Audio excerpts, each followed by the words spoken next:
So now we will see about the lumbosacral plexus, mainly the lumbar plexus. The lumbosacral plexus, it is formed by the union of ventral spinal nerve branches of the last three lumbar, that is L4, L5 and L6, and first two sacral S1 and S2 spinal nerves. If you consider about the lumbar plexus, three main nerves that are originating from the lumbar plexus. The first one is lateral cutaneous femoral nerve, then femoral nerve simply, then obturator nerve. Now if you see the first branch, this one is the lateral cutaneous femoral nerve. You can see this one is the lateral cutaneous femoral nerve, very thin nerve. This is the, you can say, the psoas major muscle. This is the iliacus muscle. This is iliacus muscle. This is the psoas major muscle. Now this is the psoas minor muscle. So this whole area is called iliopsoas area or iliopsoas muscle. Together they are called. Basically, now this nerve, lateral cutaneous femoral nerve, after its origin from the lumbar plexus, it moves towards the posterior direction or caudal side. You can see it is going towards the caudal side, and finally innervates the iliopsoas muscles or ramifies in the iliopsoas muscle and the skin of that area. The second nerve, you can see, if I will keep aside this external iliac artery, external iliac vein, I can see this nerve. This is the external iliac artery, this is the external iliac vein. If I will deflect them, I can see this nerve.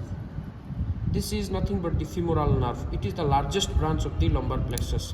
Now this femoral nerve, you can see, it passes through and through the iliopsoas muscles, then it dips in the femoral canal in the medial aspect of the thigh.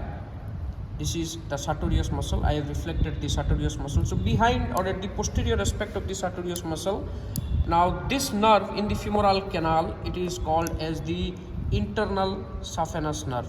This femoral nerve, you can see this femoral nerve, this one is the femoral, it descends downwards, and when it enters into the femoral canal, it is called internal saphenous nerve. So this is the internal saphenous nerve, which is a branch of femoral nerve. This is the femoral artery, which is a branch of external iliac artery, and this is the femoral vein, which is the branch of the external iliac vein. You can see this one, I got it. This is the femoral vein, this one. So this is cut here.